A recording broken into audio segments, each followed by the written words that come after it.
Hello everyone, let us learn with Ashish sir के YouTube channel पर आपका स्वागत है। हम लोग एक्टिव एंड पैसिव वॉइस पढ़ रहे थे and active and passive voice के हम लोग 9 सेशन ले चुके हैं। आज हम लोग का 10th सेशन है और हम लोग एक्सरसाइज कर रहे थे, ठीक है। और हमने टाइप 7 टाइप्स जो थे उनके जितने भी एग्जाम्पल्स थे, जितनी भी एक्सरसाइजेस थी वो हमने कर ली थी। आज हम लोग को टाइप 8 की एक्सरसाइज के बारे में बात करनी है। तो टाइप 8 की एक्सरसाइज करने से पहले फटाफट हमारे सेशन को लाइक कर दीजिएगा, ठीक है, और इसको शेयर कर दीजिएगा ताकि ज्यादा से ज्यादा लोग जुड़ सके, ठीक है। अगर फर्स्ट टाइम आए हो तो चैनल को सब्सक्राइब कर दीजिएगा, ओके। तो टाइप 8 की अगर हम बात करें,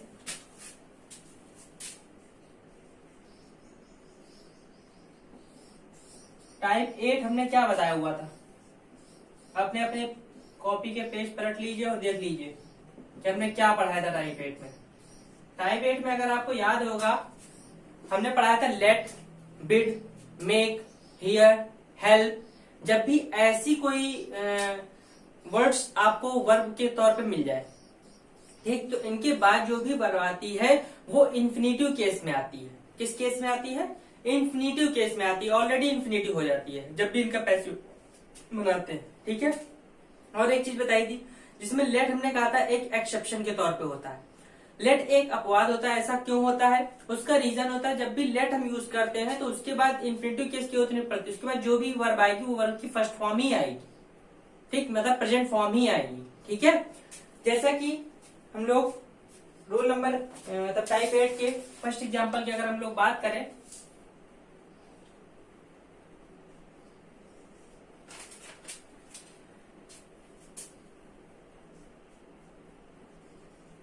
I made him write a letter.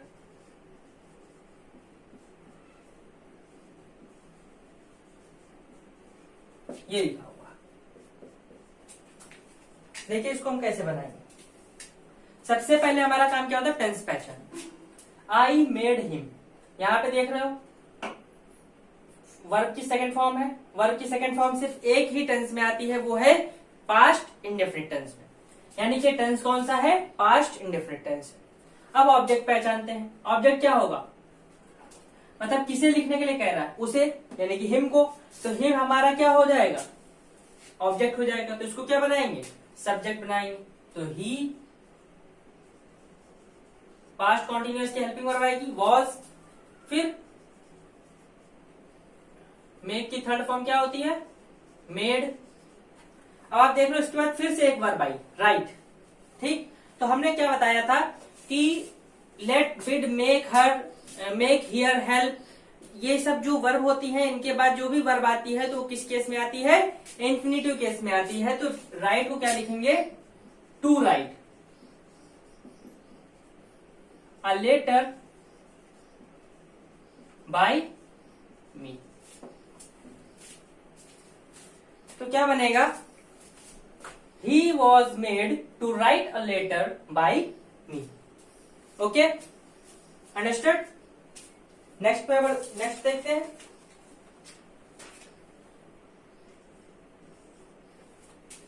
Next है जैसे कि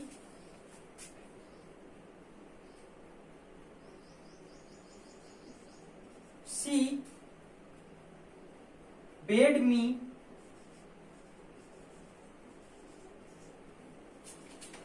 leave the room.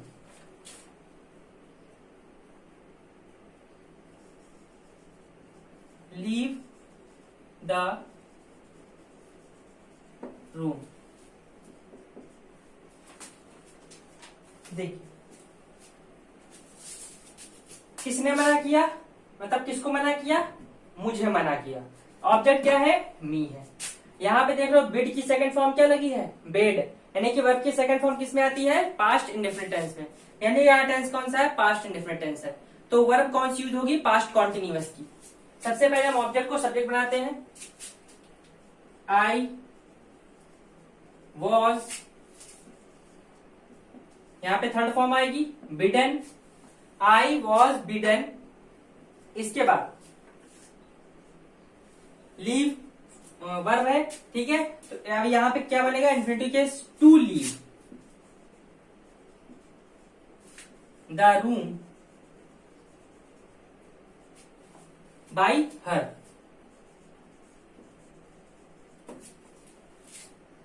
तो क्या बना, I was beaten to leave the room by हर।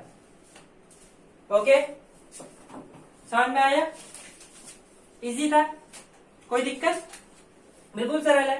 हमने क्या किया, सबसे पहले ऑब्जेक्ट को सब्जेक्ट बनाया, टेंस पहचाना, पास्ट इंडेफिनिट, पास्ट कॉन्टिन्यूअस की हेल्पिंग वर्ब यूज की, फिर यहाँ पे वर्ब की थर्ड फॉर्म यूज की, और एक और वर्ब तुरंत आई तो उसको क्या बनाया, इन्फिनिटिव बनाया। क्या बनाया, इन्फिनिटिव। इन्फिनिटिव क्या हुआ, टू लीव हो गया, द रूम बाई हर। बताइए, कोई दिक्कत, आगे बढ़ा जाए, देखिए आगे।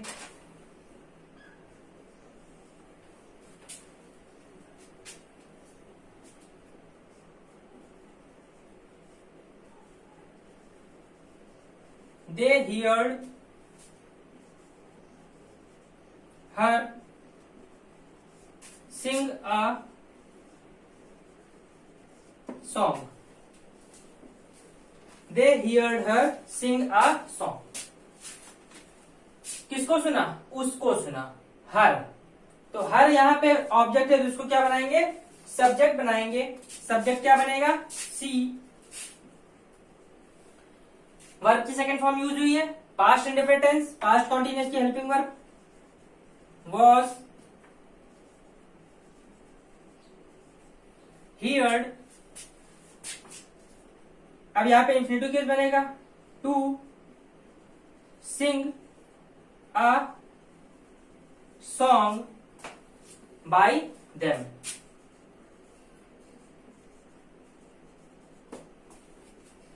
इस तरीके से तीनों बने। Okay, she was heard to sing a song by them. ठीक, अब आगे फोर्थ नंबर देखते हैं।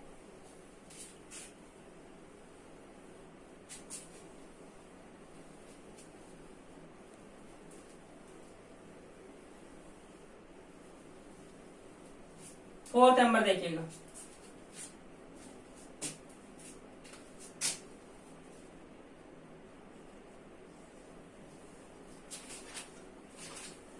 लिखा है I saw him go.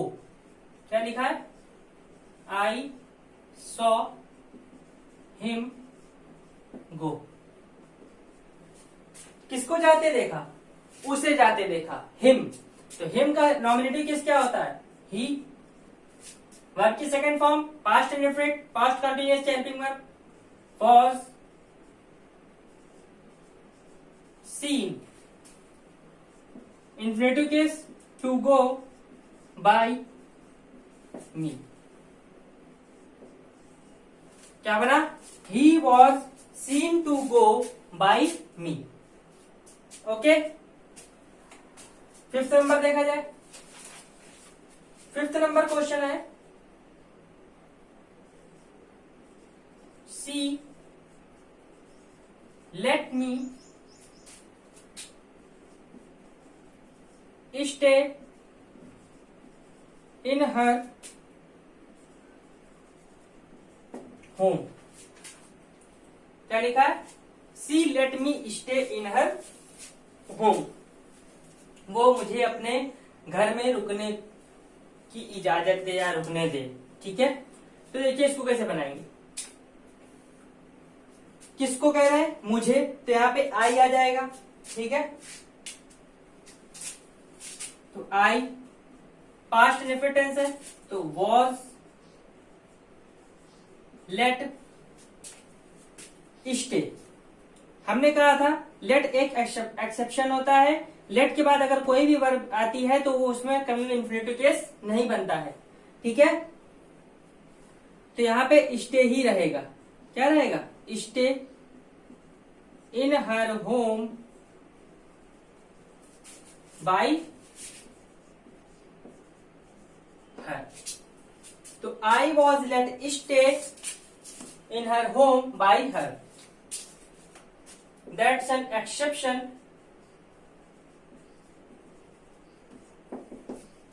Okay, ये जो लेट है, लेट के बाद अगर कोई भी वर्ब आएगी तो उसका इन्फिनिटिव केस ना होके बस वर्ब की फर्स्ट फॉर्म यूज होगी। ठीक है, इतनी बात याद रखिएगा। तो ये जो टाइप 8 था वो पूरी तरह क्लियर हो चुका है। अब इसके बाद टाइप 9 की बात करते हैं, मींस इंपरेटिव सेंटेंस की बात करते हैं। इंपरेटिव सेंटेंस के अब हम लोग कुछ एक्सरसाइज लगाएंगे ताकि और अच्छी तरीके से क्लियर हो सके।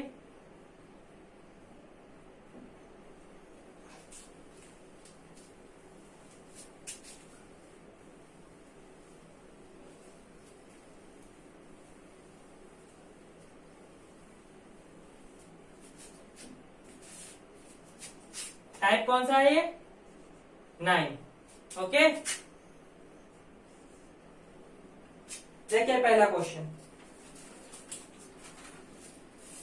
इंपरेटिव सेंटेंस आ चुके हैं। ध्यान होगा कौन कौन से हमने बताए थे, command and order and permission, request and allow, जो एक्सेप्ट वाला था। ठीक है, sorry advice, permission, accept, permission and advice. ठीक है, उसके बारे में बात करेंगे।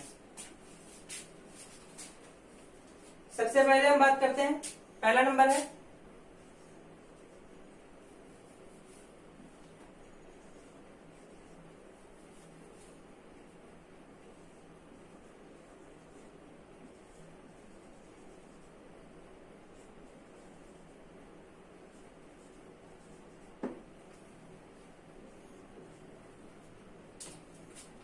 ओबे योर टीचर।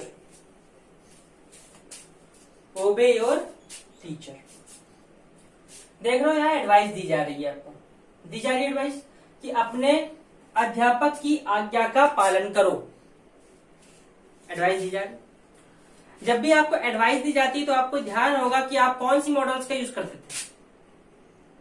ध्यान है, देखिए परमिशन के लिए तुमने बताया था आपको मे का यूज करते थे। ठीक, जब भी हम ऑर्डर, कमांड या एडवाइस वगैरह देते थे तो वहां पे हम लोग किसका यूज करते थे, शुड का यूज करते थे। किसका यूज करते थे, शुड का यूज करते थे। सबसे पहले हम ऑब्जेक्ट पर की बात करेंगे, किसकी आगे पर करने की बात कर रहे हैं, टीचर की। तो यहां पे क्या आएगा, योर टीचर। वर्ब मॉडल कौन सी आएगी,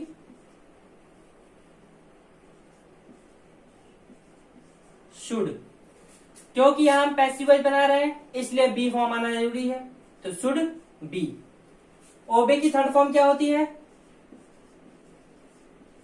obeyed. Your teacher should be obeyed. Okay, any problem? Next पढ़ा जाए। देखिए अगला, देखिए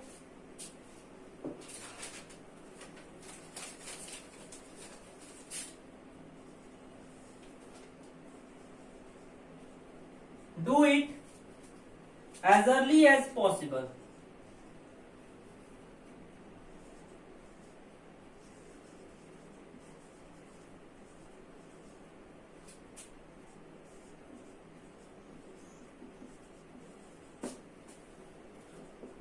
Do it as early as possible. क्या करने के लिए कह रहे हैं, इसे करने के लिए। इट यहां पे ऑब्जेक्ट है, इट यहां पे सब्जेक्ट बन जाएगा, तो यहां हो जाएगा इट। यहां भी ऑर्डर की बात कर रहे हैं, ऑर्डर दे रहे हैं, इसे जल्दी से जल्दी करो, जितनी जल्दी हो सके उतनी जल्दी करो। कमांड की बात कर रहे हैं, तो इट शुड बी, डू की थर्ड फॉर्म क्या होती है, done. It should be done, and फिर जैसे आगे लिखा हुआ है उसको वैसे ही नोट कर देना, as early as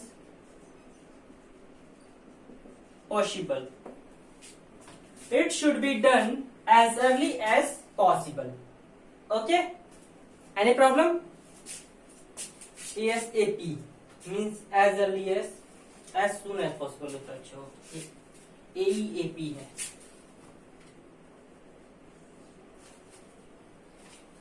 third number है do not go out.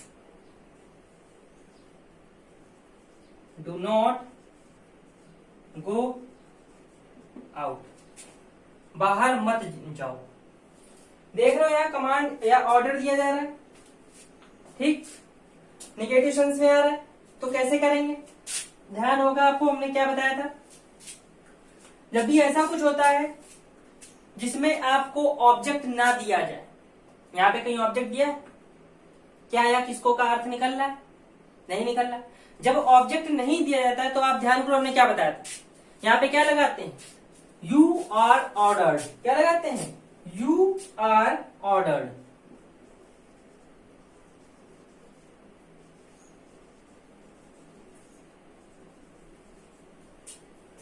You are ordered to लगाते हैं। और आपको ने बताया था कि निगेटिव सेंस होता है तो जो नॉट होता है वो प्रीपोजिशन के पहले यूज होता है, तो नॉट टू हो जाएगा। फिर आगे क्या लिखा, गो आउट, तो उसको वैसे ही लिख देंगे। तो क्या बना, याद रखिए जो जो हमने नियम बताए थे बस वो नियम याद रखिए। हमने क्या नियम बताया था कि अगर ऑब्जेक्ट दिया जाए तो आपको इस तरीके से बनाना है, अगर ऑब्जेक्ट ना दिया जाए तो आपको you are ordered not, you are ordered to करके बनाना है, ठीक है। तो वैसे ही हमने देखा यहाँ पे ऑब्जेक्ट नहीं दिया गया था तो हमने क्या लिखा, you are ordered, negative sense था तो नॉट टू लगा दिया और गो आउट लिख दिया। ओके, आई बात समझ में, कोई दिक्कत इसमें? तीनों क्वेश्चन में कोई प्रॉब्लम? ओबे योर टीचर का क्या बना था, your teacher should be obeyed. Do it as early as possible क्या बना था, it should be done as early as possible. ऐसे डू नॉट गो आउट का क्या बनेगा, you are ordered not to go out. बस नियम याद रखिए, नियम के बेसिस पे है पूरा, ठीक है। अब चौथा नंबर बताने जा रहे हैं, ध्यान देखिएगा। अगर समझ में आ रहा हो तो फटाफट सेशन को लाइक करना मत भूलिए, ठीक है। और टेलीग्राम पे मैं जो क्विज डालता रहता हूं तो उसे अटेम्प्ट करना मत भूलिए, क्विज को अटेम्प्ट करते रहिए, ठीक है। क्विज अटेम्प्ट करते रहेंगे तो इससे क्या होगा कि आपकी जो प्रैक्टिस है वो बनी रहेगी, ठीक है। वरना अगर आप क्विज नहीं देते रहेंगे तो आपको ये नहीं पता चलेगा कि आपको कितना आया, ठीक। फोर्थ नंबर की बात करते हैं।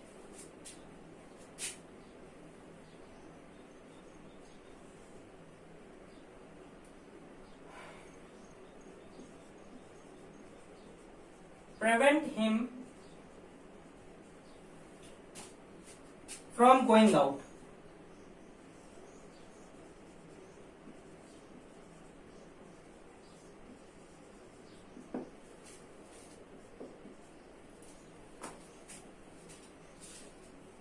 देखिए इसको कैसे बनाएंगे, किसको रोकने की बात कर रहा है, उसे। यानी यहाँ पे ऑब्जेक्ट क्या है, यानी यहाँ ऑब्जेक्ट सबसे पहली बार देखा ऑब्जेक्ट दिया हुआ है। जब ऑब्जेक्ट दिया हुआ है तो हमें बनाने का तरीका क्या है, वही जैसा हम बनाते आए, ठीक है। तो यहां हो जाएगा ही शुड बी। प्रिवेंट की थर्ड फॉर्म क्या होती है, प्रिवेंटेड।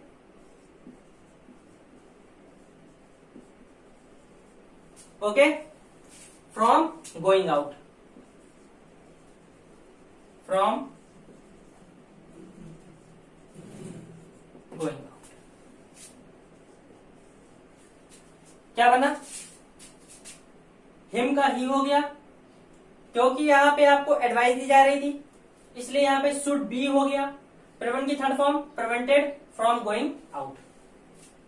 इजी है, कुछ भी टफ नहीं है, बिल्कुल सरल था, आसानी से बन गया। अब फिफ्थ नंबर देखते हैं। लिखा हुआ है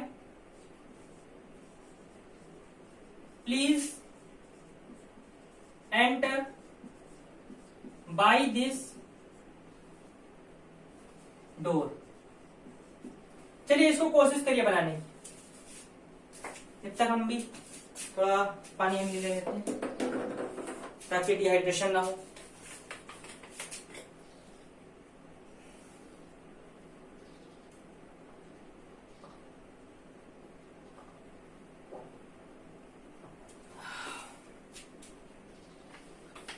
चलिए हम तो डिहाइड्रेशन से बच गए। ओके, देखते हैं आगे। हाँ, तो बनाया इसको। देखिए इसको कैसे बनाएंगे। सबसे पहले आपको यहां देखना है, रिक्वेस्ट तो आपको साफ साफ दिख रही है, प्लीज लगा हुआ है। उसके बाद हम यहाँ पे सबसे पहले चेक करेंगे क्या ऑब्जेक्ट है कि नहीं।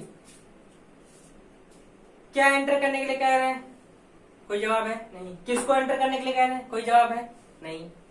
जब यहाँ पे आपको कुछ भी नहीं दिया हुआ है, कोई भी ऑब्जेक्ट नहीं दिया हुआ है, तो आपको ध्यान होगा कि हमने क्या चीज कही थी लिखने के लिए। अगर ऑर्डर हो तो यू आर ऑर्डर टू, अगर रिक्वेस्ट हो तो यू आर रिक्वेस्टेड टू। ध्यान है, तो बस वही यूज करना है। You are requested to enter by this Kolaveri Di means door. Okay, you are requested to enter by this Kolaveri D. Okay, next बढ़ा जाए 6 नंबर।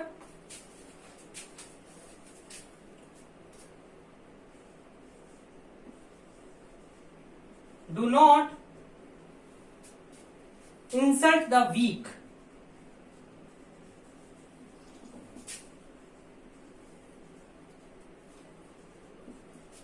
अब यहाँ पे हम एक चीज और बताने वाले हैं, बहुत ही इंटरेस्टिंग चीज है। आपको ध्यान होगा जब हमने आर्टिकल पढ़ाया था तो उसमें हमने दा का यूज बताया था। दा पुअर मीन्स अगर किसी एडजेक्टिव के आगे दा लग जाए तो वो उस एडजेक्टिव को नहीं, उस जैसे लोगों को दिखाता। वीक माने होता है कमजोर, लेकिन अगर दा लग गया है नहीं, क्योंकि कमजोर लोगों को बता रहा। अगर पुअर लिखा होता, पुअर मतलब क्या होता, गरीब, लेकिन दा पुअर मीन्स क्या होगा, गरीब लोग। ठीक है, तो इस वजह से ध्यान रखिएगा ये आर्टिकल का मतलब भी। अब हमने यहाँ पे देखा do not insert the week, तो यहाँ पे क्या किया जाए। सबसे पहले हमने देखा कि क्या यहाँ पे ऑब्जेक्ट दिया गया है। हम ऑर्डर रिक्वेस्ट की बात छोड़ देते हैं। सबसे पहले हम यहाँ देखते हैं कि क्या हमको यहाँ पे ऑब्जेक्ट दिया हुआ है। किसकी इंसल्ट ना करने की बात करें, कमजोर लोगों की, यानी कि ऑब्जेक्ट दिया हुआ है। जब ऑब्जेक्ट दिया गया है तो हमें यूर ऑर्डर यूर रिक्वेस्ट लिखने की जरूरत ही नहीं, सीधे हम द वीक लिख सकते हैं, लिख सकते हैं। तो यहाँ पे क्या लिखेंगे, द वीक, क्योंकि यहाँ परमिशन है नहीं तो मे का यूज करना नहीं, बाकी कुछ भी हो तो शुड का यूज करना है। द वीक शुड, निगेटिव है तो बीच में नॉट आ जाएगा और बी आना, should not be insulted. The weak should not be insulted। Okay, आई बात समझ में, कोई दिक्कत। नेक्स्ट बढ़ते हैं।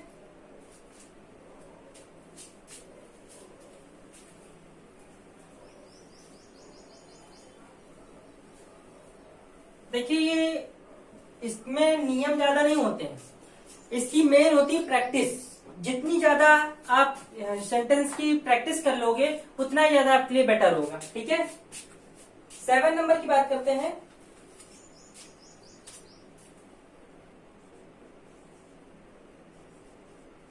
गेट आउट, पहला ऑर्डर साफ साफ दिख रहा है, get out,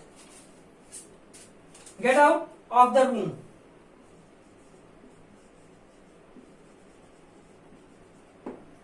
gate out of the room,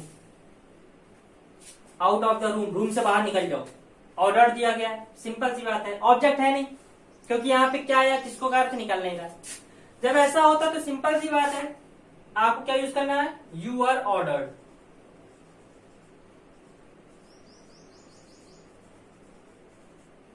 to get out of the, देखिए कितना सिंपल है, बड़े आसानी से बन गया। You are order to get out of the room, कुछ हमने किया ही नहीं। देखो ऑब्जेक्ट नहीं है, ऑर्डर दिया गया है, तो you are order to get out of the room. Okay, अब लोग बात करते हैं 8 नंबर की। Kindly give me some money, क्या लिखा है, kindly give me some money.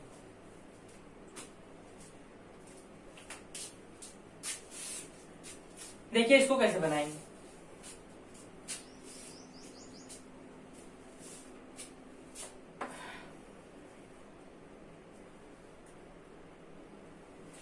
इसको आप कई तरीके देख रहे हो कि यहाँ पे आपको दो ऑब्जेक्ट दिए गए हैं, मी भी ऑब्जेक्ट है, मनी भी ऑब्जेक्ट है।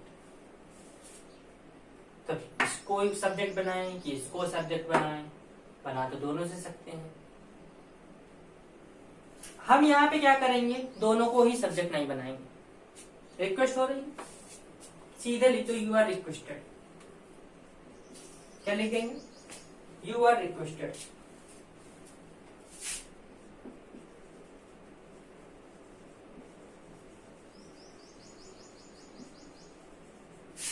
टू गिव मी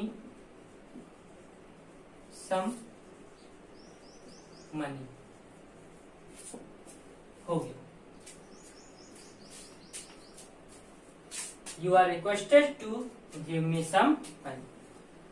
अब आप लोग कहोगे कि यहाँ पे जब ऑब्जेक्ट दिया गया तो ऑब्जेक्ट से क्यों नहीं बनाया, बना सकते हो, कोई दिक्कत नहीं है। I should be given some money, हो गया, ओके, या some money should be given to me, कुछ भी बना सकते, कोई दिक्कत नहीं होगी। इसीलिए हमने नहीं बताया, इसलिए हमने डायरेक्टली बता दें कि आप डायरेक्टली ये लिख सकते हो। काइंडली आगे लगा हुआ है, साथ साथ रिक्वेस्ट देख रहे हो तो यू आर रिक्वेस्टेड लगा, कोई दिक्कत नहीं है। ओके, सिंपल थे। तो ये जो टाइप 8 एंड टाइप 9 थे, ये हमने आपको पूरी तरीके से क्लियर कर दिया है, ठीक है। अब कुछ भी ऐसा नहीं बचा जो हमने आपको क्लियर नहीं किया है। बाकी अगर कुछ भी बचा होगा तो नेक्स्ट सेशन हम एक सेशन ले लेंगे, उसमें बाकी सब हम क्लियर कर देंगे, कोई दिक्कत नहीं है।